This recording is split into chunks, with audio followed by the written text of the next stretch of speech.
네, 안녕하세요. 저는 정우진 평가사이고요. 제 소개도 안 해버렸네요. 마음이 급해가지고.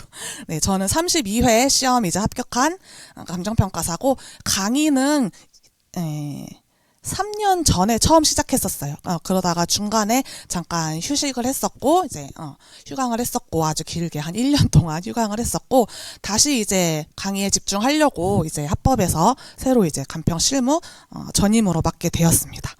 저희 이제 10주차 진도로 되어 있고요. 예. 수강 대상은 제가 이제 타겟이죠. N년차 점수 정체기 수험생. 그쵸. 정체기. 그 다음에 우리는 이제 스마트한 최단기 초재시생. 예. 이분들은 이제 야망이 크신 분들이고, 그쵸. 대부분 제 수업 대상은 이분들일 거라고 제가 생각을 합니다. 그리고, 이분들은 이제 우리 수업의 이제 10회차 목표는 40점짜리 문제는 제가 드린 채점 기준표대로 40점 만점을 기준으로, 그쵸? 40점 만점을 기준으로, 득점하시는 게 목표가 아니라 공부하시는 게 목표예요. 40점 만점으로 공부하시는 거. 제가 채점 기준표 나눠드렸죠? 잠깐 한번 봐보실래요? 피드백 노트라고 해가지고 제가 이렇게 30점짜리 문제 쭉 해서 30점으로 드렸어요. 이거는 제가 만든 거예요. 제가. 그쵸? 근데 요 각각 상세 채점 기준은 여러분들이 보기에 이건 좀 아닌 것 같아. 나는 이건 0.5점일 것 같아. 나는 이 내용은 아예 아닌 것 같아. 정우진 평가사가 이거 좀 이상한 것 같아. 여러분들이 판단하셔서 쓰시는 거예요. 제 거를 다 믿지 마세요. 저를 전적으로 믿지 마세요. 저를 전적으로 믿지 마시고 항상 모든 강의나 모든 책을 보실 땐 비판적으로 뭐 대학원생처럼 이렇게 뭐 이렇게 약간 현학적으로 하라는 게 아니라 모든 것들은 내가 내 기준에 봤을 때 항상 비판적으로 바라보셔라. 왜냐하면 이게 되게 중요해요. 이 공부를 하시는 게 30점짜리 문제를 푸는데 40점은 더 어렵고요. 소 물음마다 이제 소 배점이 있죠. 뭐 10점, 10점, 뭐 10점, 10점 이렇게 있잖아요. 그 안에서 채점 기준을 잡아내고 거기에 배점을 부여하는 게 상당히 어려워요. 저도 강의를 한 저도 채점을 해본 저도 문제를 출제해본 저도 요거 만드는데 꽤 시간 걸렸어요. 네. 여러분들도 이거 보시면서 이게 중요한 거였구나. 이거는 생각도 못했는데 이것보다 점수가 이렇게 2.5배나 크다고? 요런 것들을 좀 많이 판단하실 수 있는 뭐라 그래야 되죠? 센스 같은 거? 그런 직감 같은 거? 그런 것들을 좀 갖고 실무를 공부하셔야 돼요. 제가 이제 주장하고 있는 바고, 뭐 전적으로 믿진 마시고, 의심을 하시면서 항상 강의를 들어주셔라. 네, 그렇게 말씀드릴게요.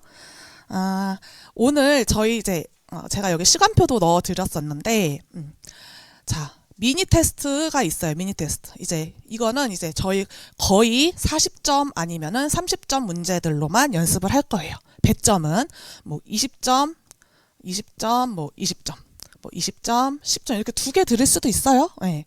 어쨌든 시험 시간은 40분. 40분에서 뭐 50분 정도. 네. 이거 뭐 이제 실전 연습을 하라는 게 아니라 그냥 시간 내에 나의 이제 스피드와 현출 능력을 한번 체크해 보시라는 거예요. 실전 연습은 아니고요. 실전 연습은 세 과목을 한 번에 연습하는 그런 GS 할 때나 하시는 거고 그렇게 하시고 이제 10분에서 20분 정도 제가 나눠드린 그 노트 보면서 내가 여기가 아직도 안 되는구나. 내가 이제 이거는 좀 이제 껌이다. 이거는 그냥 대충 막 단문으로 써야지. 이거는 뭐 줄여서 써야지. 뭐 그렇게 판단을 하시면서 좀 숙지를 하셔라. 그 자기 자신에 대해서 좀 많이 알아가야 돼요. 그쵸? 그래서 이제 단순 채점이 아니라 왜 틀렸는지, 어느 부분이 취약한지. 그리고 이제 답안지도 다 받으셨나요? 예, 제가 이제 답안지 쓰시면 제가 가져가서 같이 채점도 해드릴 거예요. 그리고 다음 주에 드리겠죠. 드리면은 지금 본인이 오늘 작성하신 그 노트 있어요. 그거랑 한번 비교해서 보세요. 예, 비교해서 보세요. 되게 별거 없어요. 되게 그냥 똑같을 수도 있고 아니면은 어느 날 이거 내가 이 정도라고 해서 막 기운이 막 쭉 빠지시는 날도 있을 거예요. 실무가 그렇잖아요. 그쵸? 이론하고 법규는 우리가 혼자 공부하기가 참 좋아요. 전 좋다고 생각해요. 네. 왜냐하면 항상 제가 말씀드리는 건데 이론하고 법규는 이제 여러분들 다 한 바퀴 돌리셨으니까 기본 강의든 심화 강의든 문풀 강의든 뭐 한 바퀴 돌리셨으니까 다시 한번 이제 리뷰를 하려고 이제 공부에 스타트를 끊었다 했을 때는 기출문제집 해설을 두 개 사세요. 다른 강사님 걸로 A 강사, B 강사. 그리고 이론 기출 문제를 뭐 회차별로 보던지 뭐 주제별로 보던지 항상 문제 하나를 보면은 답이 두 개가 있을 거 아니에요. 그거를 두 개를 같이 보세요. 그리고 비판하세요. 네. 이 사람 이 두 분은 왜 이렇게 갈려? 왜 이렇게 똑같아? 이런 게 있거든요, 분명히. 그러면은 내가 뭐가 정답인지 1년 동안 공부하면서 알아가게 돼요. 그래서 저는 이론 법규는 혼자 하기 쉽다고 생각해요. 하지만 실무는 개별 스터디도 하시고 강사한테 좀 적극적으로 물어보시고 본인 피드백을 좀 많이 하시는 게 좋은 것 같아요. 강사한테도 하시고 같이 공부하는 스터디원들끼리도 하시고. 근데 스터디원들끼리도 다 이제 약간 거기서 거기인 애들하고 하지 마시고, 예, 좀 나랑 비슷한 수준인 애들, 나랑 좀 같이 하면은 이 사람이랑 같이 하면은 좀 효용이 있을 만한 사람들. 해서 저는 스터디 이제 조언을 드릴 때 스터디를 본인이 만드세요. 본인이 카페에 올려가지고 본인이 카톡방 만들어서 본인이 스터디 장을 하세요. 그래서 4-5명 모아서 얘 좀 별로다 그러면은 얘는 빼는 거야. 이분 빼고 내가 엄선해서 내가 선별해서 스터디원을 고르세요. 저는 그랬었어요. 정말 사이코패스 같나요? 아니에요. 수험 기간 때는 나에게 가장 최적인 길을 찾아서 가셔야 하기 때문에, 네, 그런 뭐 남에게 위해를 가하는 거 아닌 이상, 예, 항상 정신 똑바로 차리시고 최대한 전략적인 방법으로 우리의 목표는 37회 2차 시험에서, 예, 합격 커트라인 최소 2점 이상 득점해서 널널하게 합격한다. 네, 널널하게 합격한다. 최근 3년 동안 4년까지는 아니에요.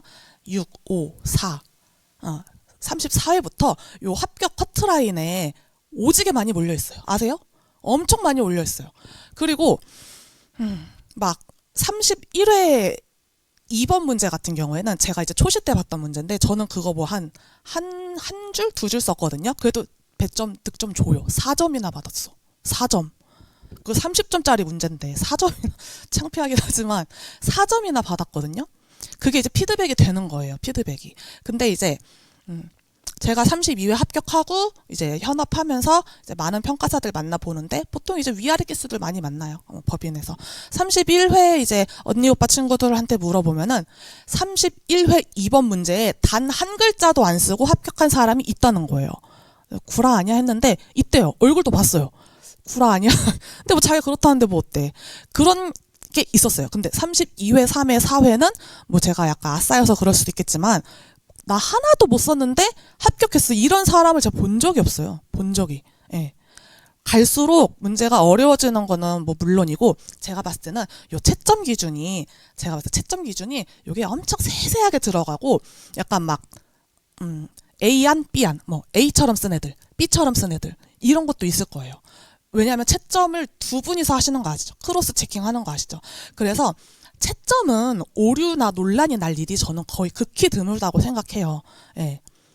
그분들이 짜게 준 거, 그분들이 엄격하게 준 거, 그분들이 널널하게 준 게 채점 기준이에요. 그래서 뭐 이 문제는 뭐 쉬웠네 어쨌네 하지 말고 이 문제는 채점 기준이 빡빡했네 아니네 그거를 좀 하실 줄 알아야 돼요. 문제가 쉽네 안 쉽네는 누구나 할 수 있어요. 고등학생 친구들 와서 실무 2년 배우고 판단해봐 하면 고등학생 친구들도 이건 쉬워요 어려워요 할 수 있어요. 그 정도이기 때문에 저는 문제를 거의 하나하나 분해하는 수준으로 보시는 그런 좀 주제를 테마를 가지고 있다. 네. 다른 문제풀이 강의에서는 그 맞춰진 문제의 진도가 있고 이제 뭐 거기에 해당하는 배점이나 뭐 이렇게 항상 나오는 유형의 문제가 있어요. 그렇기 때문에 우리가 약간 기출문제 해설하듯이 전반적으로 훑고 간단 말이에요. 근데 그게 아니라 예. 처음에 제가 공부 시작했을 때는 우리 맨날 이거 뭐 이렇게 하잖아. 1. 평가 개요. 이거 쓰잖아. 기준 시점 쓰잖아. 목적 쓰고 대상 물건 쓰잖아. 그 다음에 이제 로마자 2 하잖아요. 그 물음 1 쓰잖아.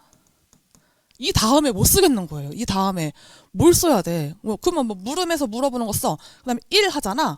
그 다음에 뭘 써야 됐는지 손이 막 안 나가는 거예요. 공부를 꽤 했는데도 이 어려워요. 그래서 우리는 이번 강의는 요 목차를 같이 현출해 보는 거. 정우진 평가사는 1번 저렇게 쓰는구나. 나라면 바로 떠올랐던 1번이 이거일 텐데 라고 생각을 좀 같이 하시면서 좀 저희 상호작용하면서 공부를 하시고, 실무가 면과락만 해서 이론 법규에서 득점 잘해서 합격하자가 최적의 전략이 저는 3년 전부터 아니라고 봅니다. 실무에서도 50점 가까이, 40점 후반, 50점 가까이 받으셔서 커버를 해주셔야 돼요. 이론하고 법규도 제가 봤을 때 걔네는 채점 기준이 더 까다로울 거예요. 그쵸? 완전 올 서술이기 때문에 채점 기준이 더 까다롭고, 두 분이서 크로스 체킹 하다가 막 안 맞으실 수도 있고 막 싸우는 거 아니야? 아무튼 뭐 그럴 것 같아요.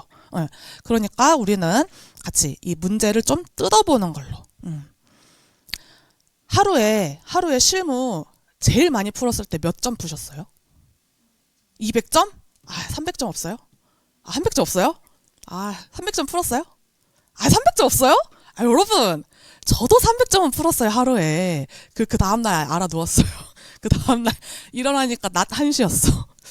너무 힘들더라고요. 저는 이제 양치기, 질적 분석 둘 다 중요하다고 생각하는데, 이제 여러분들 정도는 이제 양치기 하실 필요 없고요. 하실 필요 없고, 저랑 여기 와가지고 같이 하나 조목조목 뜯어보면서, 이제 한 3, 4년 전하고 비교해서 출제 기조가 이렇게나 바뀌었구나라는 거를 좀 많이 느끼셨으면 좋겠어요. 제가 그 CPA 하다가 이제 졸업하고 좀 이렇게 찌끄리다가 평가사 된 거 아시죠? 아시나요? 아세요, 앞으로. 아세요. 네. 제가 이제, 평가사, 제가 이제 저 홍보할 때 1년 10개월 단기 합격, 이렇게 해서 하지만 그 앞에 저도 3년 넘는 기간이 있었다. 제가 이제 실무 공부할 때 기업가치 영어권, 권리금, 이런 것까지 저는 그냥 강의 안 듣고 제가 혼자 했어요. 그러니까 당연히 단축되죠. 네. 그래서 저는 단기 합격이라고는 이제 마케팅 용어로 쓰기는 하지만, 저도, 그런 게 좀 컸어요. 첫 번째 내 인생에서 가장 큰 경험, 대학 수능은 이제 지났어. 너무 옛날이야. 가장 큰 경험에서 실패해본 그게 있어가지고 다시 한번 다른 시험을 준비하면서 성격이 되게 달라요. 근데 공부 내용은 겹치는 부분이 꽤 있죠. 1차도 있고 2차 실무도 회계 부분이 있고 이론 부분도 있어요. 서술도 어느 정도 할 줄 알아야 돼요. CPA도. 그런 게 있어요. 그래서 이게 약간 두 번의 이 수모를 겪으면서 생각이 좀 제가 많이 정립된 게 있어요. 그리고 또 나름 제가 또 최근 기수예요. 최근 기수고 33회, 4회, 5회, 6회 문제를 다 풀어보면서 너무 재밌었어요. 너무 재밌었고 이런 것들을 좀 해주는 강의가 있었으면 좋겠다 해가지고 좀 옛날부터 생각해왔던 건데 마련을 하게 됐고, 과락률도 아세요? 과락률도 29회부터인가 과락률이 나왔어요. 과락률은 원래 안 나왔었어요. 예. 최고 득점 점수만 옛날부터 쭉 왔었고, 과락률도 항상 70% 이상이잖아, 실무는. 70, 75, 78 이러다가 갑자기 33회인가 34회에 50회, 50% 이러고 그 해의 이론이 70 몇 % 과락인 적이 있었어요. 그러니까 이 출제위원분들도, 채점위원분들도 이제 헷가닥 하신 거죠. 예. 갑자기 접수 인원이 늘어나니까 이 난이도 조절에서 많이 어려움을 겪으셨던 것 같아요. 그래서 거의 한 최근 3년간 우리 혼돈의 시기가 아니었나 생각을 합니다. 그래서 요때는 이제 누가 잘했고 못했고가 아니라 저는 정말 99% 합격은 운이라고 생각해요. 운. 정말이에요, 진짜. 그래서 여러분들 수험 하실 때 항상 성실하고 욕하지 마시고 마음 착하게 쓰시고 그렇게 사세요. 진짜 운을 받아요. 누구 미워하고 이러지 말고. 저 사이비 아니에요? 아무튼 아시겠죠? 네. 얼굴도 약간 이렇게 웃고 좋아 그렇게 하시면서 마지막 1%는 뭐냐? 간당간당 그게 1%인데 우리는 이제 그 1%의 갭을 확실히 확 늘려서 우리는 운을 98%, 그 다음에 내 짬바를 이제 2%로 한번 늘려서 합격 커트라인을 좀 훌쩍 뛰어넘어 보자. 예. 왜냐면 저는 좀 훌쩍 뛰어넘어서 합격했거든요. 그때는 등수가 안 나왔어요. 이번에 등수도 나온다면서요. 참 세상이 갈수록 살기 팍팍해지는 것 같아요. 그쵸? 등수 이런 게 중요한 게 아니라 그게 그거지만 합격 컷에서 최소 2점 이상. 저는 5점 가까이 이렇게 해가지고 합격을 했어요. 굉장히 안도를 했었고, 그 이유는, 제가 겪었던 그 패착이 한 번 있었기 때문에, 그런 게 있었다. 네. 그래서 제가 그 수업 계획, 강의 계획서에도 나눠드렸는데, 우리가 시험을 보고 피드백 노트를 작성하시고, 그 다음에 제가 강평하듯이 약간 하시고, 그 다음에는, 좀 개별 1대1 약간 과외처럼? 약간, 피드백? 질의응답? 혹은 유사한 문제, 변형된 문제를 같이 한번 목차만 세워보기. 그걸 할 거예요. 그걸. 이렇게 목차만 실무가, 예, 목차를 굳이 안 세우고 풀어도 되는 30점, 40점짜리 문제가 있어요. 근데 반드시 목차를 세워야 되는 문제가 있어요. 그래서 목차가 중요한 게 아니라 이게 뭔 말인지를 알아가는 거를 같이 한번 마지막 시간에 뭔 말인지를 알아가는 거 그걸 같이 한번 해볼 거고 그래서 제가 시험을 여러분들 매주 칠 거고 그리고 제가 가져가서 첨삭도 하고 그럴 거죠. 그래서 이렇게 10주차 짜봤는데 좀 채점하면서 좀 여러분이랑 약간 피드백하면서 조금 바뀔 수도 있을 것 같아요. 그거는 조금 약간 양해를 구하고 하지만 이제 핵심 기출 같은 거는 다 다뤄드릴 거예요. 혹시 기출 강의 다 들으셨죠? 들으셨어요? 안 들었었어요? 그럼 좋아요. 기출 할 거거든요. 기출 문제 다 푸셨어요? 최근 10개년치. 몇 번 푸셨어요? 오, 제가 더 열심히 준비해 와야겠군요. 좋아요. 네, 좋아요. 기출 다루면서 약간 변형된 문제랑 그 다음에 이론에 나올 수 있을 제가 항상 말하는데 이론 법규는 말로 저처럼 이렇게 앞에서 나와서 떠들 줄 알면 돼요. 근데 이제 혼자 자리에 앉아서 속으로 마음속으로 할 줄 알면 되고 막판에 가서 너무 힘들어가지고 키보드 이거 쓰잖아요. 타자로 그것도 힘들고 해서 그냥 가만히 이렇게 스터디 카페 이렇게 가만히 앉아서 문제 보고 그냥 속으로 이렇게 말해. 하고 답안 보고 이랬어요. 너무 힘들어요. 체력이 되게 중요하기 때문에 너무 힘들어요. 그래서 우리 실무 문제 같이 해부하면서 말로도 이론에 어떻게 나올 수 있을까 이런 것까지 좀 같이 볼게요. 제가 사실 되게 산만해요. 제가 ADHD예요, 진짜. 그래서 약간 막 이렇게 저렇게 튈 수가 있거든요. 근데 이게 이제 우리 시험에서 약간 강점이었던 게 뭐냐면 우리 시험 과목이 3과목밖에 없잖아요. 그래서 제가 뭐야 3과목밖에 없어? 하고 진입한 것도 있어요. 근데 3과목밖에 없는데 그 3과목의 유기적 연관성이 굉장히 타 시험에 비해서 굉장히 크고 거의 한 과목이고 이 제가 생각이 되게 발산형 이래요. 발산한데요. 그 말이 좋아서 발산형이지 그냥 산만하다는 얘기죠. 그쵸? 근데 요런 것들이 자꾸 이론하고 법규하고 엮이는 논점들이 저도 모르게 약간 계속 떠올라요. 그래서 의도하지 않았는데 그냥 갑자기 나와요. 그래서 산만할 수 있으나 여러분들이 제가 이렇게 충동적으로 나오는 말을 들었을 때 이런 것도 생각할 수 있구나. 혹은 역시 그 말 할 줄 알았어. 맞아. 이거 이렇게 또 같이 한번 생각을 해보셨으면 좋겠어요. 이제 강의 들을 땐 너무 졸리고 힘들잖아요. 그래서 최대한 저 사람의 말을 비판하세요. 저 비판하세요. 네, 비판적으로 항상 받아들이시고 자, 그러면 우리 요거 진도 같이 한번 나가보도록 합시다. 네.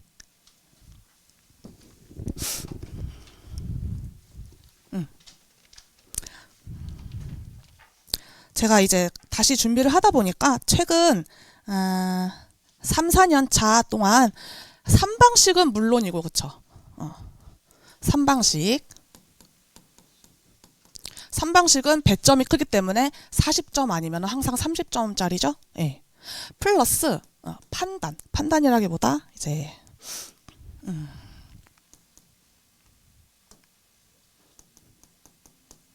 투자 분석. 요렇게 묶어서 자주 나왔거든요. 최근 3, 4년 동안. 저는 거의 약간 이제 약간 거의 재무관리 느낌으로 가는데? 라는 느낌도 받았어요. 네. 제목 이거 뭐야 약간 경영학과 학생들이 이제 1학년 때 재무관리 이제 수업 들을 때 교수님들이 막 약간 퀴즈 내기 좋아하는 교수님들이 낼 법한 그런 문제들이 약간 나오는 거예요. 그래서 너무 재밌다. 전 보상은 별로 안 좋아하거든요. 보상은 너무 쉬워요. 보상은 진짜 핵 쉬워. 그래서 이번에 3번 20점 만점이 나온 게 당연하다니까요. 그리고 거기 표본지 뭐 이렇게 환백권 2개잖아요. 2개 고르는 거 있잖아요. 그 둘 중에서 표본지 하나 틀리면 그냥 그건 빵점이에요. 예. 표본지 하나 틀렸으면은 빵점이에요. 부분 점수? 부분 점수? 뭐 대외적으로 있지 않을까요? 대외적으로 있을 것 같은데 저라면은 표본지 틀리면 뒤에 시점 수정 뭐 다 틀리잖아요. 빵점이고요. 밑에도 틀렸으면 당연히 빵점이고요. 그러니까 3번 문제는 편차가 당연히 크게 나올 수밖에 없고 그건 이상한 게 아니에요. 네. 그래서 아무튼 또 뭔 얘기했지? 보상은 참 쉽다. 그래서 보상은 우리 거의 뭐 안 할 수도 있어요. 예, 보상은 제가 나눠드리는 자료로 여러분들이 다 꿀꺽 하실 수 있기 때문에 예, 그렇게 하시면 되고 우리 항상 문제가 뭐예요? 항상 우리 문제는 3방식하고 투자 분석이에요. 3방식하고 투자 분석. 예. 그 약간 비정형 문제라고 제미나이가 알려줬어요. 저는 제미나이를 쓰는데 그 이제 36회, 35회, 34회 1번, 2번, 3번, 4번 해가지고 제가 여기다가 논점별로 이거 다음 시간에 드릴게요. 이렇게 적어서 쫙 15개년치를 해봤어요. 15개년치를 해봤는데 밑으로 갈수록 보상이나 약간 법리적인 문제들이 많고 그 다음에 되게 이론적인 문제들 그리고 계산 수준은 그냥 진짜 이거는 좀 똑똑한 초등학교 영재학교 다니는 애들은 풀 수도 있겠다 싶어요. 이 계산 이렇게 하는 거다 알려주면 야 표준지는 이런 원칙으로 골라서 이렇게 직가 변동률로 시점 수정하고 개별요인 이렇게 비교해서 뭐 그다음에 그 밖의 요인 좀 어려우니까 좀 많이 알려주고 해서 하면은 그 정도는 풀 수 있을 정도의 수준으로 나와요. 그래서 가면 갈수록 약간 고도화되는 거죠. 그렇죠? 그래서 우리가 오늘 첫 번째로 할 거는 최고 최선의 이용. 최유효 이용과 NPV, 그 다음에 개발 타당성 분석. 결국 다 3방식은 기본이고요. 3방식. 플러스 투자 분석하는 문제이다. 우리가 이제 뭐 동산도 평가할 수 있는 거 아시죠? 하지만 이제 부동산을 많이 평가하잖아요. 그 중에서도 이제 부동산 말고 또 이제 무형자산도 평가할 줄 아는 거 아시죠? 예. 회계사들한테 뺏기면 안 돼요. 뺏기면 안 됩니다. 예. 우리가 사실 이제 부동산 평가만 해도 너무 이렇게 배 따시고 등 따시고 이래가지고 정말이에요. 정말. 여러분 합격하면 돈 진짜 짱 많이 벌어요. 진짜. 그래서 카드값 겁나 많이 나와요. 저처럼 되시면 안 돼요. 아무튼 그쪽만으로도 할 게 너무 많으니까 이쪽은 약간 부동산 금융 쪽, 재무타당성, 사업타당성 쪽은 약간 회계법인한테 많이 뺏겼어요. 많이 뺏겼어. 수수료도 오지게 많이 받아가더라고. 근데 아시죠? 한번 그 서울에 있는 큰 아파트, 명품 아파트 그 회계법인에서 했다가 작살나가지고 거기 손해배상 하시고 막 그 다음에 감정평가사 협회가 회계사 고발해가지고 아시죠? 고발했었어요. 이제 우리 다시 야금야금 뺏어올 때라고 생각을 했는데 이제 계속 여기 개발 타당성 분석 문제가 지금 한 4번 나왔어요. 4번. 지금 최근 6년 동안 4번 나왔거든요. 배점 다 40점, 30점짜리로. 4번 나왔어요. 그래서 요렇게 바꿔주세요. 오늘 볼 문제들은 요렇게 나왔고 밑에도 다 겹쳐. 그래서 여러분들이 이제 우리가 합격하기 위해서는 3번, 4번은 정형화된 논점들이 나옵니다. 뭐 환매권, 그쵸? 그 다음에 뭐 제가 시험 쳤을 때는 4번 문제가 일부 편입 건축물 보상가액, 뭐 그 다음에 뭐 개간비가 뭐 2번 문제에 소문항으로 나왔었고 그런 것들은 그냥 본인이 오답노트를 하던가 뭐 이렇게 서브노트처럼 목차 딱딱딱딱 정해놓고 내가 맨날 여기서 틀려. 나 여기서 적용 공시지가 맨날 틀려.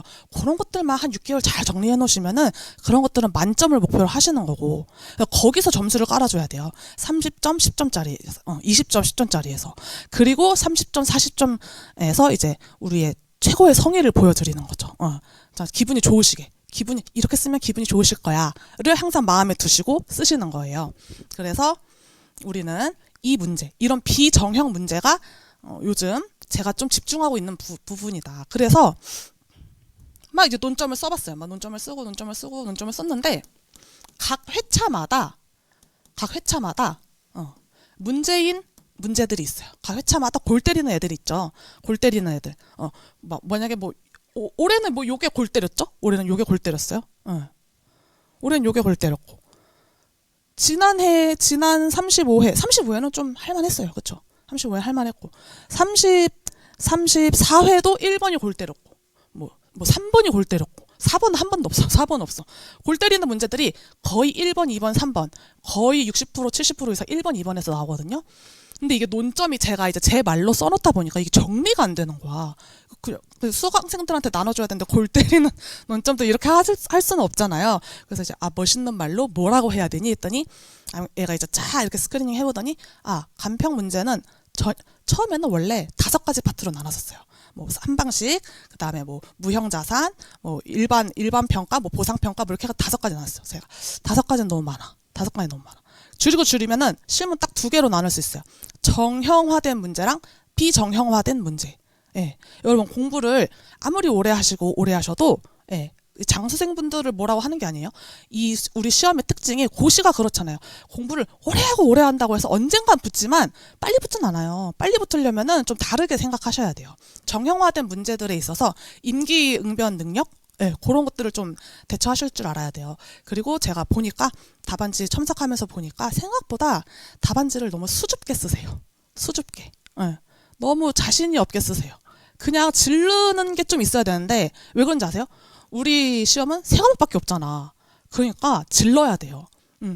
과목 수가 많은 애들은 뭐 어디서 조금 수줍어도 딴 데서 이제 맞추니까 괜찮거든요. 근데 실무는 내가 쓴 게 무조건 맞다라는 식으로 질르면서 답안지를 100점을 풀로 채워야지 합격 활동 말동이라고 생각을 해요. 저는. 그래서 우리는 비정형 문제에 대해서 어떻게 하면 100점 만점을 기준으로 검토해 볼 수 있을까? 나는 100점 만점 기준으로 70점, 80점까지 맞을 수 있을까? 저는 85% 뭐 굳이 점수를 매기겠다면 85% 기준으로 매기라고 말씀드릴게요. 근데 이제 그냥 그럴 바에 그냥 100점 만점으로 하는 게 뭐 계산하기도 편하고 그렇죠. 그래서 많이 나오는 게 이제 전통적인 DCF는 어려워. 얘도 어려워. 전통적인 DCF도 어려워요. 왜냐하면 얘 DCF가 3방식에도 나오고 기업 가치에도 나온단 말이에요. 무형자산에도. 요 3방식에서는 또 수익환원법이랑 항상 결합돼서 나오잖아요. 그래서 어렵거든요. 근데 이제 이거는 약간 기계적으로 약간 제가 뭐 이렇게 양치기 시키면은 어느 정도 하실 수 있어요. 하실 수 있는데 이제 최근에 나온 DCF들은 전형적인 DCF가 아니라 투자 분석적인 내용이 굉장히 많고 왜 그런가 했더니 실제 현업에서도 이제 부동산 경기가 많이 죽었고 우리 이제 합격자 인원들이 늘어나고 이제 위에 계신 분들은 잘 안 돌아가시고 약간 이러니까 기득권들이 시장이 경쟁자들이 많아졌어요. 합격하고 나서도 여러분 경쟁해야 되잖아요. 경쟁자들이 많아졌어요. 그러다 보니까 막 우리가 이제 안 찾던데 약간 블루오션 같은 데들 막 찾아 나서는 거지. 그래서 진짜 한 최근 5년 이래로 영어권 평가도 많이 늘었고 영어권 평가를 전문으로 하시는 평가사님 막 신문 기사에 나오고 협회에서 그거 맨날 우리한테 보여주고 이랬어요. 그리고 협회에서도 기술가치 무형자산 평가 그 수강도 하고 강의도 계속 열고 들으라고 하고 그러다 보니까 이제 실무에서도 이런 것들이 많이 나오는구나. 그렇지 않을까 싶어요. 보상 이제 요 옛날에는 이제 뭐 부동산 경기도 좋고 개발 사업도 많이 하고 뭐 대출 받아서 뭐 집 사라 뭐 이런 얘기도 있었잖아요. 그래서 보상 사업도 되게 고도화되게 재밌게 나왔었어요. 재밌게. 하지만 그거는 뼈대를 잘 세워 놓으면은 내가 약간 삐끗할 수 있지만 그거는 부분 점수 내가 확실하게 얻어갈 수 있다고 생각을 해요. 근데 요번 제가 써드린 요 4개의 문제는 어떻게 됐냐? 이제 단순히 답 맞추는 게 아니라 의사결정을 할 수 있냐. 근데 요 의사결정을 좀 다들 수줍어 하신다. 그러지 마시라. 그쵸? 그래서 결국에는 미래의 불확실성이죠. 미래의 불확실성. 요번 문제도 그래서 뭐 때려 부시고 다시 지을 거야? 아니면 거기다 그냥 이어서 지을 거야? 미래의 불확실하니까. 지금 경기가 어려워졌잖아요. 그쵸? 그렇게 물어보는 문제들로 많이 나오고 있다. 그래서 전형적인 DCF라고 하면 이제 정태적 분석이고, 이제 우리는 동태적 분석으로 가고 있다. 그래서 27회 1번 같은 경우에는 단순 투자 분석. 27회 1번 같은 경우 제가 기출 문제도 여러분 그 두 쪽 인쇄해서 나눠드렸으니까 한번 같이 보세요.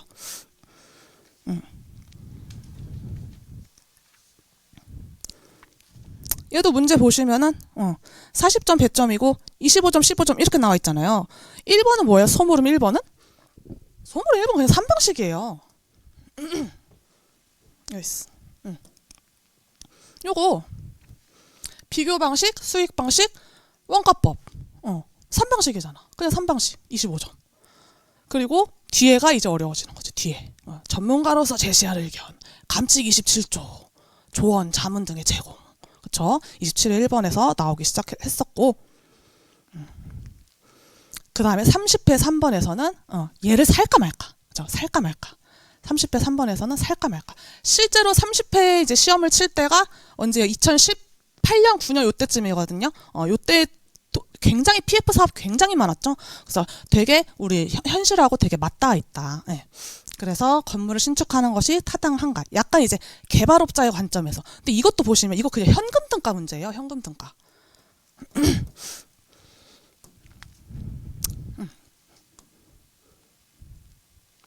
30회 3번. 요거 뭐 기억나시나요? 뭐 개발계획 이렇게 나와 있고. 뭐 표준지 고르는 거, 표준지도 2개 중에 하나 고르면 되고 짱 쉬워요. 그쵸? 표준지 1초 만에 골라야 돼. 거래 사례도 보고 하면 돼요. 근데 거래 사례 여기 이거 현금 등가하는 거 조금 귀찮았고, 그죠? 조금 귀찮았고, 개별 요인치 표도 안 줘갖고 이렇게 약간 읽어야 되고, 그쵸? 제조달 원가도 자료 요런 식으로 주고, 그쵸? 임대 수익, 대출 조건, 요거 그 전설의 에루드잖아, 에루드. 그러니까 결국 30회 문제는 얘도 그냥 전형적인 30점 만점으로 공부해서 20점 만점으로 공부해서 20점 만점에 내가 채점 기준을 다 세우고 내가 배점을 때려 부을 수 있는가. 그거를 이제 목표로 공부를 하시는 건데 결국 뭐다? 그냥 개발계획 타당성. 돈 나가는 거 들어오는 거랑 그 다음에 약간 그렇게만 내기 심심하니까 그냥 현금 등가 낸 거예요. 그리고 에루드는 다 못 풀었으니까 그냥 못 풀어도 돼. 다 금융적 투자 결합법으로 풀었을걸요? 그거밖에 생각이 안 나잖아. 다 금융적 투자 결합법으로 풀었는데, 근데 이제 금융적 투자 결합법 할 때는, 1년간의 그 자기 자본의 수익, 주주들, 금융적 투자 결합법은 1년간, 연간, 안정화된 1년간 가지고 분석하는 거고 에루드는 만기 20년이고 우리 뭐 중간에 상환하잖아요. 중간에 처분하고 나가잖아요. 그게 5년이었나 그래요. 5년간의 10%라는 얘기예요. 네, 그래서 이건 에루드법으로 푸는 거였고 근데 사실 제가 금융적 투자결합법으로 또 계산해보니까 엄청 큰 차이는 안 나지만 대부분 이걸 못 풀어서 틀렸다기보다 앞에 현금 등가 하느라 시간 까먹고 목차 예쁘게 못 세우고 이래서 점수가 많이 안 나왔을 거예요. 그쵸? 30회 문제. 그 다음에 34회 1번. 봐봐, 이거 3방식이잖아, 3방식. 봐, 3방식 아까는 25점이었는데 지금 15점으로 줄었죠, 그쵸? 여기 결정하시오, 그쵸? 시상가액 기준으로. 그러니까 뭐예요? 시상가액을 조정할지 말지 검토를 해보라는 거예요. 시상가액, 여러분, 조정.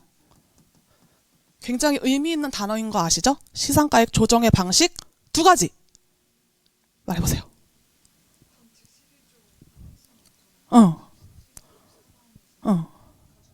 오, 좋아요. 대박이야. 엘리트야. 그거를 쓰라는 거예요. 그거를. 이 3방식에서 우리가 최종적으로 산출한 이 시상가액이 3개의 가액이 상호 균등해서 난 주방식으로 결정할래. 상호 균등한데 상업용 부동산이니까 난 수익 방식으로 할래. 세계 균등한데 상업용 부동산이니까 거사비랑 수익환원법에 조금 가중치 더 줄래. 이거는 그 원가법이 말이 안 돼. 해가지고 그냥 원가법은 제껴. 원가법은 합리성 없음. 거사비 수익환원법에서 이제 수익환원법으로 결정한다. 이 멘트를 쓰라는 거예요. 5점짜리는. 근데 요것도 그냥 감채 12조 합리성 더 줘가지고 가중치를 부여한다 해가지고 이게 가중치 때려 하시고 막 그러셨을 것 같거든요. 무조건 가중치 하는 거 아니에요. 무조건 가중치 하는 거 아니고 그 다음에 이제 최유효 이용이 등장을 하죠. 최유효 이용. 제가 좋아하는 최유효 이용. 이론 공부를 할 때 최유효 이용이 읽어도 무슨 말인지 전혀 모르겠는 거예요. 그리고 그땐 GPT가 없었어요. GPT가 없었어. 근데 그래서 이론 최유효 파트가 나올 때마다 실무 기출문제랑 해설을 같이 펴놓고 이렇게 푸는 거를 저렇게 써놓은 거구나. 그런 거를 좀 했었거든요. 그래서 최유효 이용 계산, 그 다음에 미달하는 부분은 결국 뭐겠어요?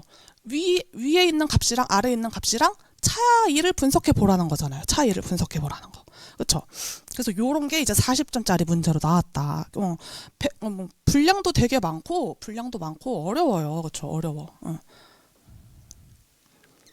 이거 봐. 이런 표가 이 두 개 나오니, 그렇죠? 대상 부동산 관련 시장님들, 얘는 본건, 그쵸? 그냥 3방식에서 수익환원법 할 때 쓰는 거. 뒤에는 뭐야, 뒤에는? 최유효 이용 상정해서 풀 때 적용하는 자료인 거잖아요. 그런 문제였고. 드디어 이제 대망의 36회 1번. 뭐 감이 오시죠? 27, 30, 34, 36. 그렇죠? 감이 오시죠? 요런 식으로 나오고 있다. 자, 현재 상태대로의 적정 매수 가격. 이게 뭐예요? 3방식.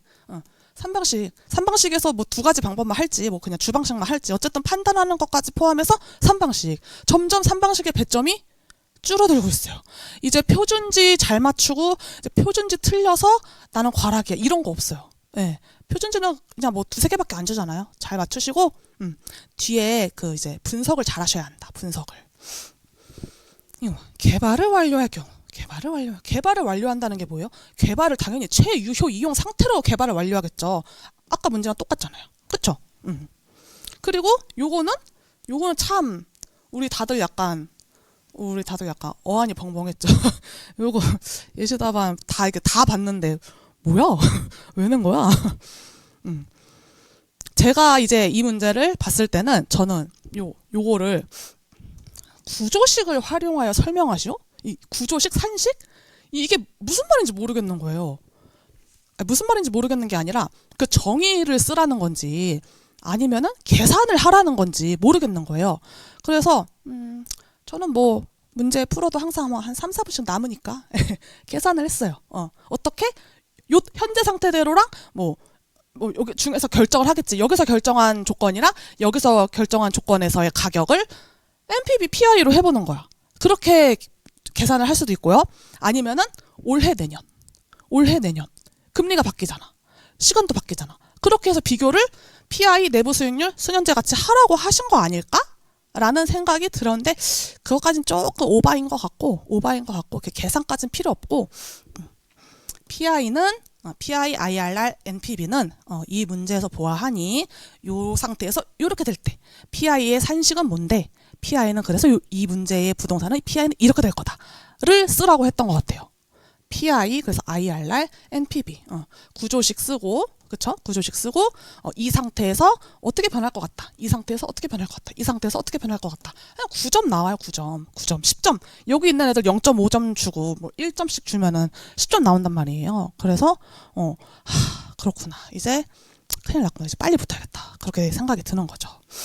그래서 제가 집에서 이제 할 것도 없으니까 기출문제 계속 보는데 반복돼서 나오는 게 계속 나와요. 반복돼서 나오는 게.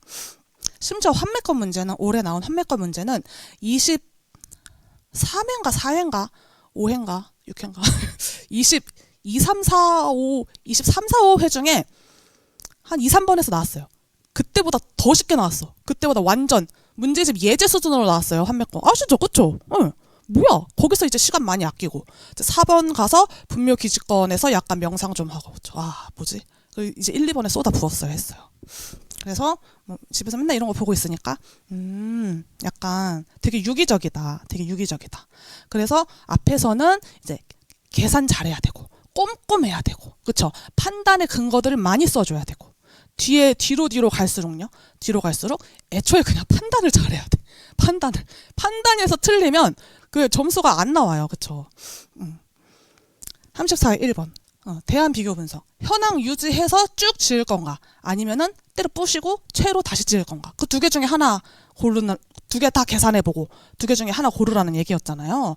뭐예요? 최원칙에 기반한 선택의 문제이다. 그리고 요 전전회에 나왔던 최의 미다라는 부분의 가치를 변형해서 낸 거예요. 그쵸? 아니에요? 변형해서 낸 거예요. 변형해서. 응? 34회 1번이 아니라 30회 3번인가? 30회 이 문제 맞지? 최의 미다라는 부분을 계량화를 해라. 그래서 제가 이제 3년 전에 처음 강의 시작할 때는 저 산만하다 그랬잖아요. 그래서 저 약간 손가락도 뚱뚱해가지고 그 시점 수정할 때 맨날 틀렸거든요. 우리 계산기가 쬐깐하잖아요. 그래서 맨날 틀려요. 그래서 근데 제가 봤을 때 이거는 뭐 다른 시험처럼 이렇게 꼼꼼하게 계산이 다 맞아야 되는 거 아닌 것 같아. 한 플러스 마이너스 한 15% 이내로 들어오면은 만점 줄 것 같아. 라고 그냥 생각하고 미친 거죠. 거의. 그냥 그렇게 했어요. 그래서 붙었어. 그래서 붙고 강의하면서도 시점 수정 좀 틀려도 돼요. 개별 요인? 조금 틀려도 돼요. 이제 안 돼요. 이제 안 돼. 이제 시점 수정도 다 맞추셔야 되고 개별 요인도 다 맞추셔야 되고 뒤에 단가 총액까지 다 맞추셔야 되는 거. 다 맞추셔야 돼요. 근데 그걸 다 맞추려면은 판단을 빨리 해야 된단 말이에요. 판단. 이 말이 무슨 말인지를 알아들어야 돼요. 이 말이 무슨 말인지. 34회는 1번은 최의 미다라는 거. 그쵸? 그 다음에 34회 3번은 요거. 최적 개발 시기. 언제쯤 미뤘다가 다시 시작할까? 34회 1번을 제가 빼먹었나 보네요. 3번을 빼먹었네. 그쵸? 얘는 임대료가 이제 내년이면 더 많이 받을 수 있을까? 를 생각을 해서 한번 이렇게 해보라는 거예요. 그럼 1년 몇 개월 뒤, 몇 개월 뒤에 하는 게 좋을까? 다시 착수하는 게 좋을까? 그 문제였거든요. 그래서 이거는 기다림의 가치? 좀 오글거린다. 실물 옵션이랑 완전 똑같아요. 재무관리 문제에서 재무관리 책에서 그 책에서 예제 문제에 나오는 유형이에요. 예제 문제 이렇게 나오거든요. 부동산 PF 사업을 하는데 이렇게 있는데 기수별로 어떻게 막 경기 변동이 이렇고 지출이 이렇고 하는데 그래서 지금 상태 중단해서 몇 년 뒤에 착수할까? 연기 옵션. 그리고 몇 년 뒤에 착수할 때의 그 가치는 얼마인가? 콜옵션의 가치. 그런 것들의 이제 연습 문제 수준이거든요. 그래서 대박. 뭐야? 빨리 그때 이제 때려치고 3학년 때부터 간평을 했었어야 했는데 아주 그렇습니다. 36회 1번이 드디어 이제 기성고도 여러분 뉴스랑 기사에 많이 나왔었어요. 새마을금고랑 같이 함께 이제 PF장 빠그러진 데가 너무 많아가지고 그리고 송파의 재건축 단지도 공사비 많이 올라가지고 멈췄잖아. 기성고가 나왔고 3년 전인가 2년 전에 원가관리 자격증 이런 게 생겼어요. 이런 게 생겼어. 물론 민간이긴 하지만 되게 이제 원가 이제 공사비에 대한 이슈가 많이 있었었다. 그러니까 공사 중단한 게 정말 많았죠. 저도 공사 중단된 거 공매평가를 넣을까 말까 평가를 탁상하고 평가를 좀 했었어요. 짓다가 말았어. 기성고. 그러니까 공정률이 어느 정도까지 지어진 건지. 요거는 우리가 몰라요. 내가 건축학과 나온 것도 아니고. 그래서 이제 다 그 이해관계자들하고 이렇게 자료를 교환하면서 무슨 말을 하시는 건지 내가 잘 알아들어 먹어야 돼. 그게 이제 요 문제였고. 그래서 이렇게 정리를 한번 해보자면은, 좀 영어 좀 섞었으니까 좀 있어 보이지 않나요? 뭐였냐? 이제, 얘는 핵심은 이거예요. 핵심은 현금 유출이에요. 돈이 얼마나 빠져나가고 얼마나 들어오냐. 그냥 단순 3방식. 현금 등가. 3방식에서 조금 이제 여기서부터 난이도 올라갔지. 그리고 요거 아주 그냥 아주 참신하고 산뜻한 문제. 그쵸? 언제 다시 재개할까? 언제? 이 임대료 성장률하고 운영경비 성장률이 역전이 돼버리나? 그러면 임대 수익이 내가 어떻게 될지 모르잖아요. 그래서 그 시기를 맞추는 거. 요거 되게 실물 옵션의 냄새가 아주 풀풀 난다. 그리고 내가 오버하는 게 아닌 게 34회 1번 이론 이라고 써놓으세요. 34회 1번 이론에 나왔어요. 이거 동태적 분석. 나왔어요.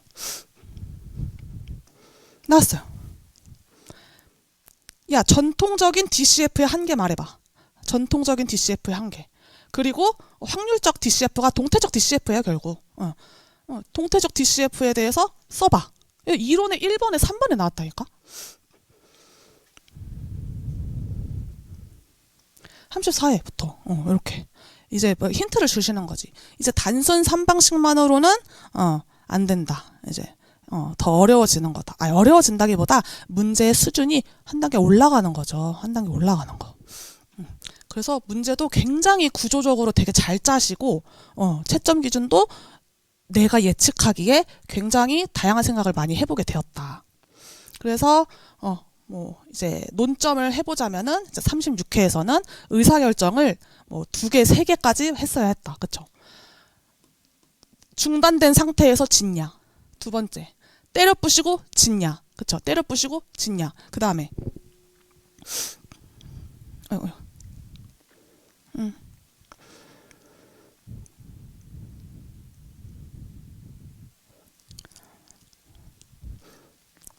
어디 갔어? 36회.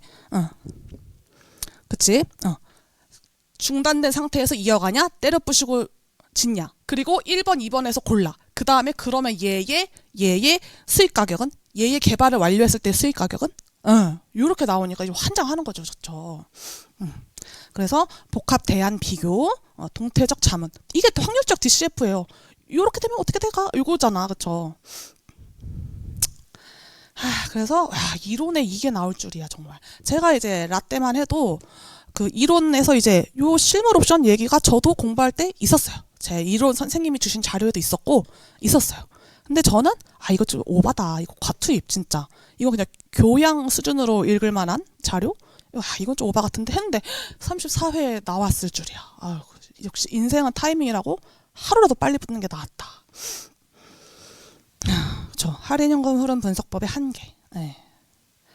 또 왜 그러냐면 무형자산 평가, 영어권 평가가 점점 늘어나고 있다 했잖아요. 근데 그거를 평가서가 좀 오류가 많이 발견됐어요. 그래서 그 이렇게 모범 사례, 뭐 안 되는 사례 이렇게 해서 협회에서 막 자료집도 나눠주고 이랬거든요. 그러니까 이제 우리 교수님들이 그 평가서 보시다가 이제 골 때린다 하시고 이제 내시는 거죠. 그쵸? 요거는 이 회색은 이론적인 내용이니까 그냥 흐린 눈 하세요. 그쵸? 그래서 실무하고 이론은 한 과목이다. 그리고 실무 보상하고 법규는 한 과목이다. 한 과목까지는 아니고 아무튼 실무하고 이론은 한 과목이에요. 공지, 나대지 상태에서의 그쵸? 때려 부시고 없다고 쳤을 때, 그쵸? 그 다음에 현황 기준에서 때려 부시고 지을까? 있는 상태로 지을까? 하는 거죠. 그래서 요런 산식이 여러분들이 34회, 6회 문제를 보실 때 좀 머릿속에 이렇게 약간 이렇게 있어야 돼요. 약간 잔상이. 요런 걸로 이렇게 하는 건가? 그러면 요런 산식을 여러분들이 이제 많이 체계화 해놓고 있으면은 거의 약간 세뇌 수준으로 해놓고 있으면 1. 나대지로서의 가치. 2. 전환 비용 등 해서 목차 잡아서 풀면 되거든요.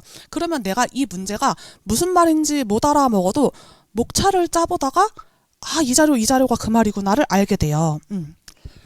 그래서 제가 40점짜리 문제 풀 때는 뻥 안 치고 최소 20분은 요런 데 있죠. 요런 데 문제지 한 켠에 혹은 우리 그 답안지 앞에 그 연습장 주잖아요. 거기다가 저는 20분 동안 개요만 짰어요.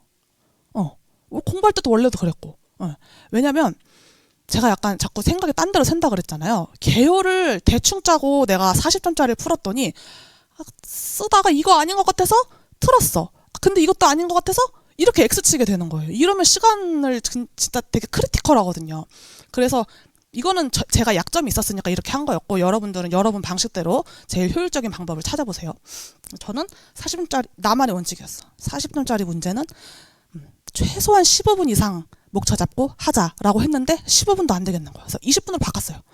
근데 아니나 웬걸. 32회의 3방식은 조금 중간 난이도? 중에서 중상 난이도였던 거지. 그래서 그거는 되게 기계적으로 풀었어요. 기계적으로. 네. 그러니까 2, 3, 4번에서 시간이 조금 세이브 돼가지고 많이 할 수 있었던 거죠. 하지만 문제 순서는 4, 3, 1, 2로 풀었어요. 4, 3, 1, 2. 왜냐면 검수할 때 이렇게 보잖아요. 검수할 때 검사할 때 사실 되게 천천히 넘기면서 보셔도 돼요. 그리고 검사하는 시간 좀 주거든요, 의외로. 그러면은 1번하고 3번 문제, 1, 2, 3번 중에 좀 약간 골 때리는 애들이 누군가 정도는 파악을 하셔야 돼요. 저는 넘기면서 보니까 2번 문제가 골 때리더라고요. 무슨 이상한 표가 있고 뭐 토지 임대료 적산법이 있는데 소송이야. 근데 넘기면서 봐도 무슨 말인지 모르겠어. 그래서 2번은 얘는 맨 마지막. 그리고 3번, 4번은 할만할 것 같아. 그래서 할만할 것 같아. 4번, 3번 풀고 2번 잠깐 했다가 이러면 안 되지. 다시 1번 가가지고 쫙 풀고 2번에 이제 온 시간을 투입했죠. 2번 문제 풀 때 몇 분 남았지? 뭐 잘 기억은 안 나는데 그냥 걸러 들으세요. 한 20분, 25분 남았던 것 같아요. 20분, 25분? 30분? 아무튼 다 풀고 답안지 다 쓰고 나서 실무는 딱 한 건 썼거든요. 딱 한 건. 다 쓰고 나서 딱 2분 남았더라고요. 2분 남아서 봤어요. 봤는데 1번 문제에 이제 배제 사유를 꼭 쓰라고 기타 사항에 나와 있는 거예요. 근데 내가 대충 쓴 거야. 대충 쓴 거야. 몇 개 뭐 선정 사유랑 배제된 거 다 써야 되는데 뭐 4개 배제했으면 뭐 2개만 쓰고 이랬던 거야. 그래서 그 2분 동안 나머지 배제 사유를 이렇게 쏙쏙쏙쏙 썼어요. 요렇게 우리 요렇게 갑시다. 내년에도. 아시겠죠? 내년에도 본인들이 이제 보시고 순서 정하시고 다 풀었을 때는 뭐 한 2, 3분 남겨두고 그거가 아니면은 합격할 때라도 2, 3점 남겨두고 합격을 합시다. 그거를 좀 머릿속에 명확히 가지시고 하셨으면 좋겠습니다. 그래서 뭐 뒤에 좀 약간 그냥 써놓은 거고. 자, 그래서 이제 요게 엄청 많이 나오죠. 그 학생분들이 할인율, 환원율, 투자 수익률, 요구 수익률, 기대 수익률 미쳐버리시던데? 저도 미쳤었어요. 저도 많이 미쳤었고, 그래서 무슨 말인지 알아들어 먹을 줄 알아야 돼요. 무슨 말인지. 뭐 이제 WACC는 그냥 이제 계산하신 대로 하면 돼요. 계산하신 대로 하면 되고, 이제 MPB 할 때 이제 계산하신 대로 하면 돼요. 그 구조식 산식 쓰라는 게 이거잖아. 근데 여기 들어갈 때 문제에서 그냥 시장 수익률, 뭐 할인율은 얘로 적용해라라고 하면은 좋은데 이제 그렇게 안 나오잖아. 얘 그렇게 안 나온단 말이야. 요구 수익률이 어떻고 투자 수익률이 어떻고 그러면 여기에 막 그래서 3% 넣어야 되는 거 5%로 하는 막 이래요. 그러니까 그냥 양치기로 공부하고 기계적으로 공부해서는 안 된다. 좀 그래서 제가 좀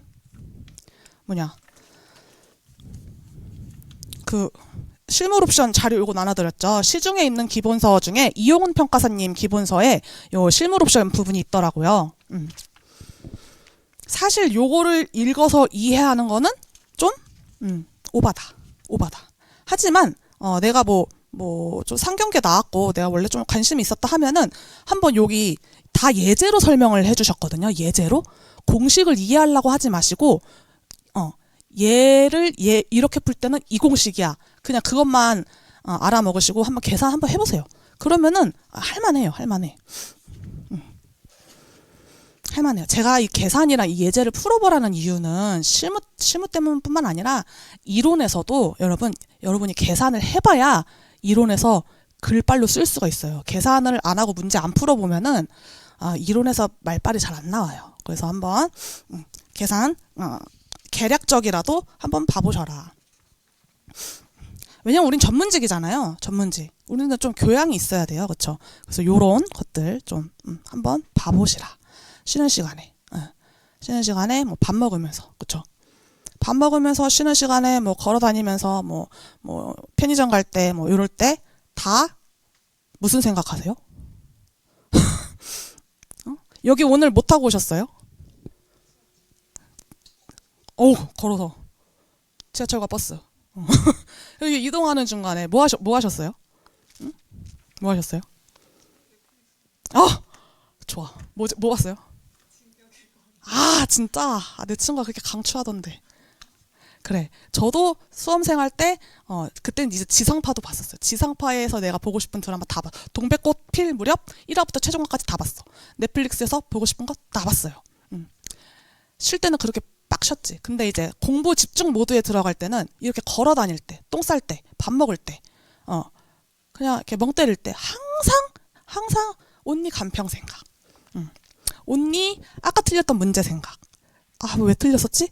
하고 떠올려 보려면 왜 틀렸는지가 생각이 안 나.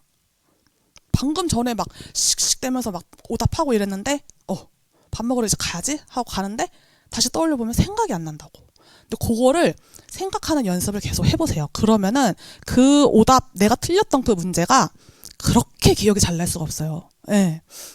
그렇게 복기하시는 거예요. 복기는 그렇게 하셔라. 좀 이게 뇌과학적으로 정말 있는 말이래요. 이게 걸으면서 움직이면서 생각을 하면은 되게 이제 장기 기억으로 잘 남는다. 그래서 항상 우리는 진짜 극한의 효율충이 되는 거야. 극한의. 내가 컨디션이 괜찮은 날에는 24시간 간평 생각. 꿈도 간평 꿈. 저는 꿈도 간평 꿈 꿨어요. 감관법 공부할 때 너무 괴로웠어요. 그 4분의 3 막 그거 외우는 거.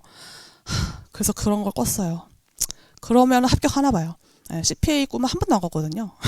꿀 수가 없어 그거는. 재미가 없잖아요. 근데 평가사 공부는 재밌어요, 여러분. 좀 재밌지 않아요? 솔직히 좀 재밌죠? 아니에요? 아니 좀 하다 보면은 약간 막 공부 필 올라가고 막 재밌을 때 한 번이라도 있었잖아요. 이제 한 번. 깐깐한데. 되게 왜 재밌다고 생각을 하냐면 시리법이 이거 생각하면 이거 생각나고 이거 생각하면 이거 생각나고 그래요. 그래서 난 되게 재밌다 생각을 했었지. 그래서 요거라면 그 효율적으로 공부를 해서 빨리 합격할 수 있는 방법을 좀 알려주고 싶다. 네. 근데 빨리 합격하는 거는 아니죠. 이 시험은 빨리 합격하는 게 아니에요. 이 시험 평균 수험 기간 4년, 5년. 원래는 5, 6년이었는데 이제 4, 5년으로 줄었잖아. 평균이 4년이에요. 2, 3년 생동차 만에 붙은 애들만 유튜브에 나오니까 그런 애들만 유튜브에 쳐 나오니까 이 자격증 시험이 쉬운 줄 알고 그러시면 안 되고 정말 오지게 어려운 시험이다. 그쵸? 그리고 갈수록 더 까다로워지고 정말 전문직의 위상을 느낄 수 있을 만큼 어려워지고 있다. 아니 이론도 무슨 원래 이론 문제는 한 페이지, 두 페이지, 3쪽이잖아. 3쪽이면 끝나잖아요. 근데 막 이론에 앞 페이지에 막 이만큼 문제 나온 적이 있었거든요. 왜 그러는 거야 진짜. 약간 그러신 것 같아요. 그래서 올해 문제 1번에 소물음 3번은 요런 식으로 구조식과 산식을 쓰고 뭐 한계점을 쓰든지 뭘 쓰든지 이 문제에 대한 내 생각을 끄적거렸어야 돼. 찌그렸어야 돼. 그래야지 10점이 나와요. 그래야지 10점 중에 3, 4점이라도 건져가지. 그냥 요것만 찌그리면 뭐 한 1.5점 받을 것 같은데 요 산식만 3개 찌그리면. 그리고 사실 요 산식도 생각 잘 안 나지 않아요? 산식 잘 생각이 안 나. 생긴 요상하게 생긴 거 요거 시그마랑 이렇게 해가지고 뭐 이것도 사람마다 다 약자가 다르잖아. 그쵸? CF 인컴. 그쵸? 이것 봐 벌써 못 쓰잖아. 사실 저 되게 악필이니까 감안하고 해주세요. 이렇게 해가지고 내가 대충 뭐 이렇게 해서 이렇게 써서 요거는 PI 1보다 크거나 작거나 그걸로 판단함 라고까지 쓰면 진짜 훌륭한 거고 요렇게 쓰는 거 이제 교수님들 되게 극혐하시는 거 아세요? 요걸 써야지. 그쵸? 요거 써야 돼요. 이런 거 빼먹는 거 되게 극혐하시는 교수님들 있어요. 약간 막 거의 막 발작 수준으로 싫어하시는 분들 있어요. 어디서 주워 들은 건데 옛날에 서울대 경제학과 교수님이 기말고사를 치는데 애들이 이제 경제학과는 그래프 많이 그리잖아요. 그래프 이렇게 찍찍 그려놓고 여기에 하나도 변수를 안 쓴 거야. 대충 쓰거나. 그래서 극대노하셨던 일이 있어요. 그리고 법규도 아주 뭐 오래전 얘기지만 법규도 이제 변호사님이시겠죠. 법대 교수님이 채점을 하시다가 극대노하셔서 9명만 합격시켰잖아. 그런 불확실성을 우리 생각을 해야 되니까 보수적으로 공부하시는 게 좋겠다. 자, 그래서 결국에는 시장 변수가 이 문제에 어떻게 연결이 됐고 나는 그거를 어떻게 판단했는지를 서술할 수 있어야 돼요. 그래서 이 문제에서 만약에 36회 1번에서 36회 1번 맨 마지막 장에 자본 환원표 이자율 4%, 이자율 5% 이거 왜 줬는지 모르겠지 않아요? 왜 뭐야 이거 생뚱맞게. 그리고 1번 문제가 무슨 문제지 쪽수가 이렇게 적어? 응? 1, 2, 3, 4, 5, 6, 7페이지밖에 안 돼. 저 32회는 몇 페이지인 줄 알아요? 16페이지예요. 이상하잖아. 그쵸? 그러니까 제가 봤을 때는 이 현가 계수를 편의상 니네가 편하게 하라고 주신 것 같아요. 나름의 배려였어 보니까. 나름의 배려였어. 그래서 시장 금리가 지금 4%일 때 5%로 변하면은 어떻게 된다. 왜냐면 이 문제 자체가 향후 전망이 뭐 공사비가 오르고 뭐 수요가 감소하고 이래가지고 안 좋아진다라고 자료에서 줬으니까 금리가 올라버리면은 시장이 안 좋아지면은 NPV, IRP 뭐 어떻게 되겠지라고 한번 찌그려 봐라. 그리고 니네가 진짜 천재면은 계산이라도 한번 해서 보여주던가 해가지고 현가표를 이제 나름의 배려로 주시지 않았을까? 저만의 뇌피셜입니다. 예, 믿지 마세요. 어때요? 근데 여러분들이 받아들이기에 이 뇌피셜. 합당해요? 좋아. 역시 GPT. 이 문제를 이제 분석을 하면서 GPT랑 제미나이를 오질나게 괴롭혔죠. 전 둘 다 쓰거든요. 둘 다 써요. 아주 세상이 좋았어요. 쓰세요? 혹시? 공부하실 때 쓰세요?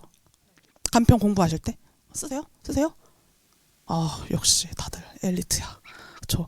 그거 이론하고 법규는 이제 여기를 하면 안 되는데, 이론하고 법규는 이제 거의 이제 GPT랑 제미나이랑 공부하면 돼요, 이제.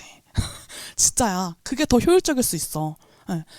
이론하고 법규 그 레퍼런스만 잘 넣으면 되거든요. 요즘 정확성이 워낙 뛰어나져서 뭐 노트북 LM을 쓰면은 그 내가 올린 자료 안에서만 피드백을 해주니까. 제가 아까 기출문제 2권 살아있잖아요. 그 2권 다 올려 PDF로. 그래서 이론 문제, 그래서 기출문제 내가 풀어서 답안 써. 그리고 재민한테 채점해달라고 해. 채점 한 3번 해달라고 해야 돼요. 가까이 아리까리 할 때 있어가지고. 그래서 이론 법규는 학원에 가서 공부하셔야 합니다. 네, 학원에 가서 강의 들으면서 공부하시고, 한번 첨삭할 때 한번 걔네한테 한번 해봐라. 그러면은, 좀 편리해졌다. 하지만 제가 이제 실무 가르치잖아요. 실무 문제를 내는데, 정말 이 출산의 고통이란 이런 걸까? 문제를 같은 출인가? 나갈 출? 문제를 출제하는데, 너무 힘들어요. 너무 힘들어.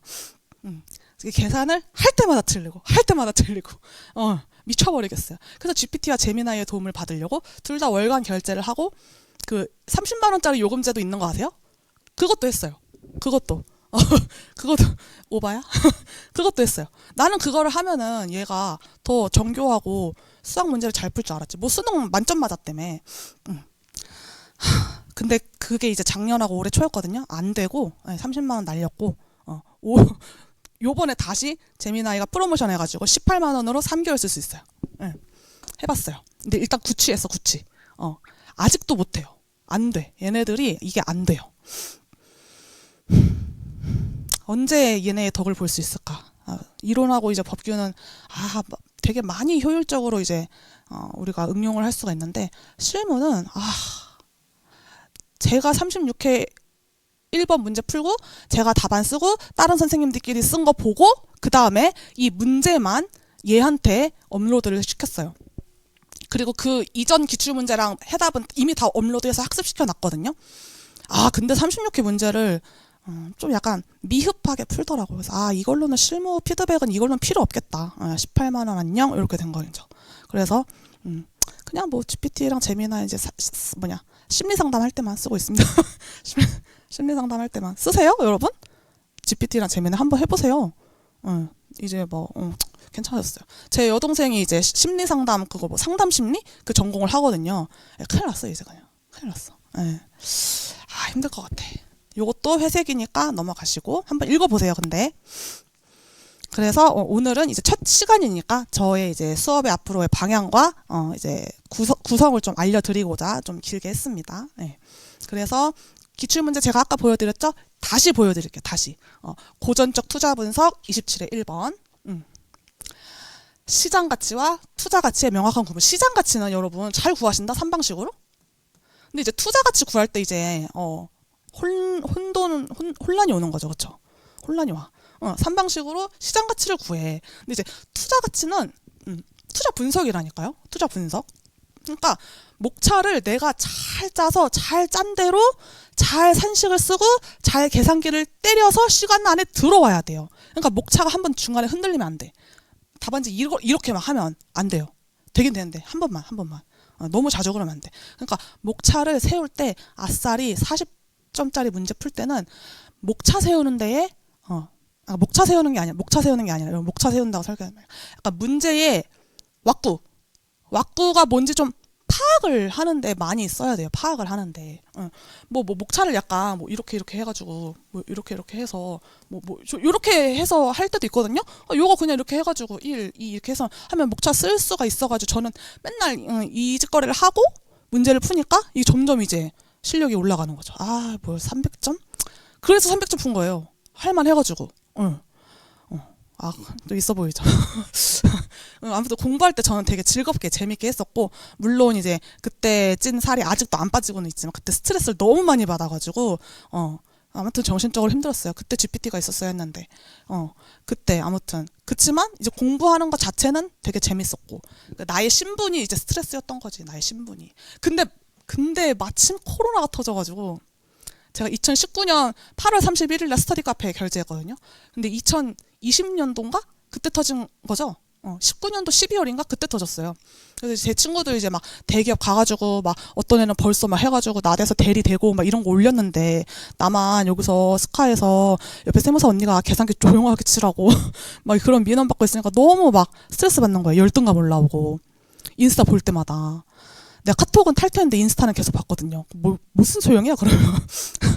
계속 봤는데, 와, 진짜 코로나가 터져가지고, 진짜 내가 그동안 정말 고난과 역경의 삶을 살아왔지만, 드디어 이제 나의 시대가 왔다.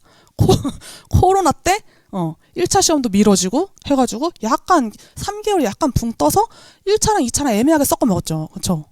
그런 것 때문에, 그리고 제가 원래 뭐 실무의 일부분을 옛날에 공부를 많이 해둔 적이 있었기 때문에 일찍 합격할 수 있었던 것 같아요. 한참 그때 코로나 때여가지고 그랬었습니다. 그래서 여러분들도 이게 항상 운이니까 운이니까 마음을 곱게 쓰시면 누가 뭐 모르는 거 물어보면 알려주시고, 누가 뭐 이거 서브 뭐 자료 뭐 이거 있나요 하면 그냥 공짜로 주세요. 그냥 네 것도 아니잖아. 그걸 왜 자꾸 팔아. 저작권법에 걸려요, 여러분. 그쵸? 팔지 마시고 그냥 다 정보 공유하세요. 왜냐면 그렇게 공유해도 애들이 안 풀어도 그냥 개판처럼 풀어요. 그러니까 제가 스터디원들 잘 고르라는 거 아시겠죠? 스터디원들, 양질의 스터디원들 해가지고 우리 같이 문제를 풀어봅시다. 그리고 스터디원들이 질문하는 거에 대해서 내가 대답해 줄 때마다 거의 수험생일 때는 대답하는데 어려웠죠. 질문을 하는데 대답을 할 수가 없어. 왜냐면 나도 모르니까. 근데 이제 그런 과정이 좀 도움이 됐어요. 아, 이런 수준 높은 질문이 나오는군. 왜냐면 그 전 스터디는 좀 약간 이상했거든. 네. 그리고 이제 1단계 진화라고 했지만 그냥 이건 근데 사실 현금 등가랑 에루드. 그러니까 얘는 뭘 잘했어야 됐다? 얘는 이제 왁구. 아무튼 설계도를 잘 짰어야 했다. 그래서 현금 등가에서 조금 삐끗하고 잘 못해가지고 총액이 이상한 가격이 막 나왔다? 2배가 막 차이나? 그래도 목차를 세웠다는 그 논리에는 점수를 줘요. 네. 왜냐면 제가 한 줄 썼는데 한 줄인가? 2줄인가? 이렇게 그러니까 내용은 한 줄, 2줄인데 늘려서 4줄 썼거든요. 근데 그것도 일부 배점을 받은 걸 보니까 아, 뭐라도 찌끄리면은 점수를 주긴 주는구나. 그러면 말이 되게 이렇게 쓰고 내가 여기서 하나 삐끗했지만 그거대로 쭉 밀고 일관성 있게 틀린 답을 내가 산정을 하면은 그거는 그거대로 부분 점수를 준다. 예. 그러니까 중간에 X치고 이런 거를 하지 말고 애초에 왁구를 잘 짜자. 애초에. 예. 3번 문제고 배점 작고 그냥 MPB 문제인데 이거 생각보다 왁구 짜기가 좀 까다로워요. 그쵸?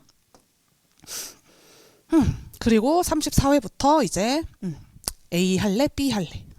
그게 이제 36회까지 와가지고 A하고 B 한 다음에 뭐 고를래? 그 다음에 그 고른 애들은 그 개발 가치가 어떻게 되는 거야? 까지 물어보게 되는 거죠.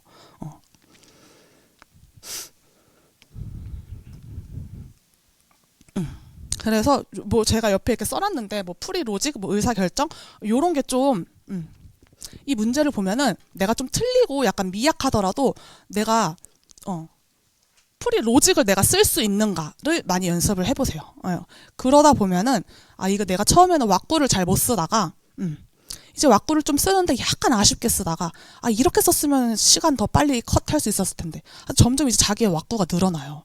그러면은 왁구 빨리 세우고 계산 정확하게 따다닥 하고 남는 시간에 키워드 쏙쏙쏙 몇 개 하면은 그러면은 좀 안정적으로 붙더라. 그나마 그렇게 해야 그런 것 같습니다. 아, 어떤가요? 저의 이 통찰. 괜찮아요? 아, 좋아요.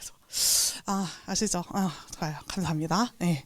저는 이렇게 칭찬을 받아야 잘하는 타입이라서 칭찬을 가끔 강요하기도 합니다. 네. 그래서 이런 문제를 풀 때는, 예, 이거 구조화를 목표로 하고, 사는 건지, 짓는 건지, 언제 짓는 건지, 꼭 계량을 하는 건지, 마는 건지. 근데 이제 이거 다 물어보긴 하지만, 그쵸? 야, 언제 사서 지어가지고 할래? 야, 언제 사서 계량해서 할래? 그럼 다 물어보잖아. 그러니까, 뭘 물어보는지 알아야 돼요. 그리고 내가 무슨 순서대로 답할지 세워야 돼요. 응. 그 시간선 위에 표시해라. 답안지에 여러분 표도 그리는데 답안지에 1, 2, 3 요렇게 그림 그려도 되는 거 아시죠? 요 그리세요? 답안지? 저는 약간 뭐라 그래야 되지? 아무튼 이 타임라인을 안 그리면은 잘 파악이 안 되더라고. 그래서 그냥 아싸리 답안지에다가 써버렸어요. 이렇게 4, 5. 물론 제가 시험 칠 때는 이런 문제는 안 나와서 할 일은 없었지만 이런 거 그냥 이면지에 써서 다시 여기다가 계산하면서 옮겨 쓰느니 그냥 답안지에 생각하면서 시간 타임라인을 파악하면서 답안을 쓰자. 그때 이제 거의 제 능력치가 최고조에 달았을 때.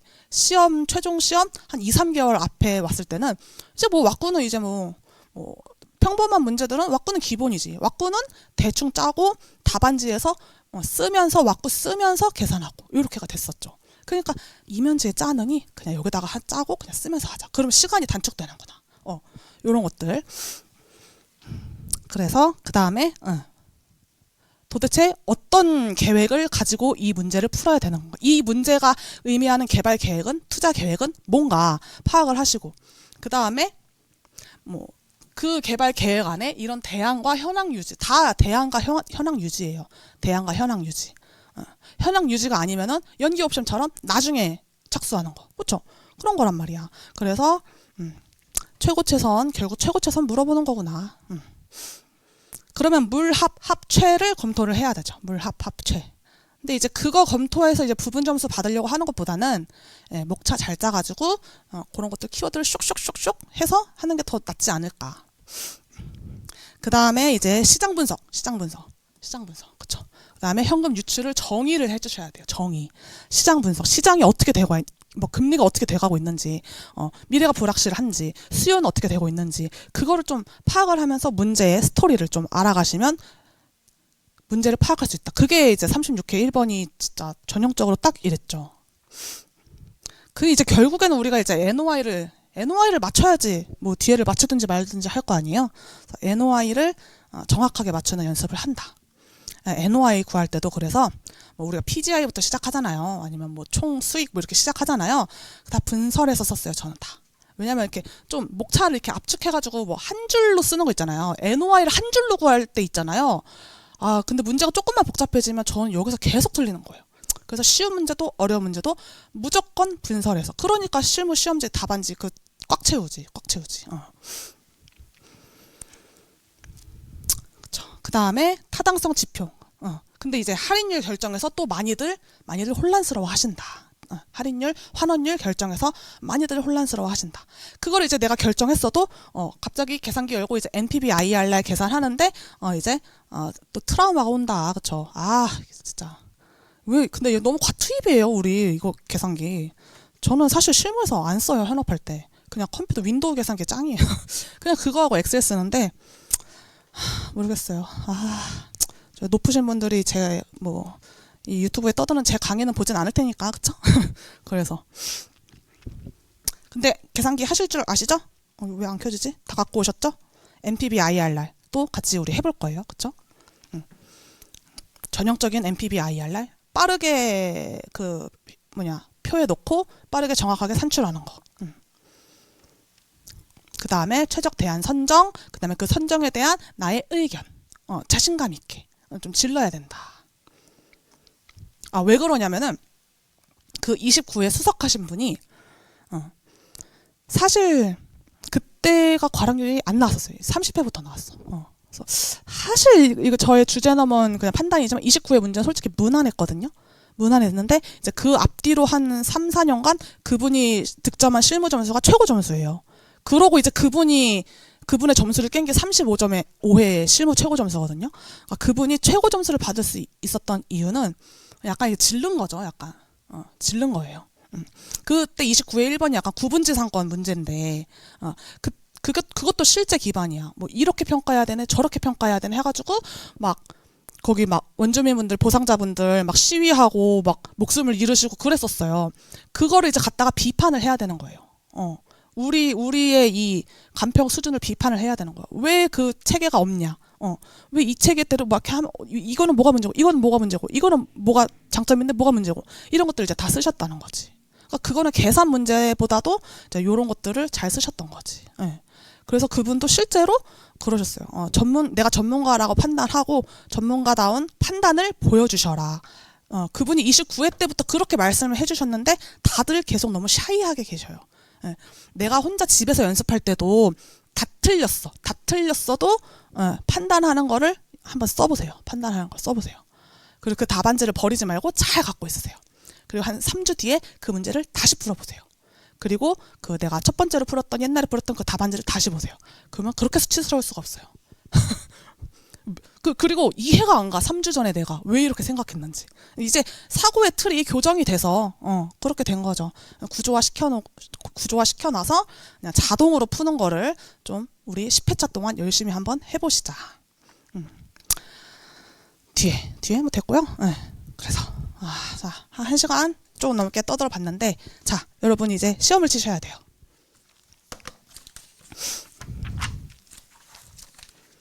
제가 답안지까지 같이 드렸나요?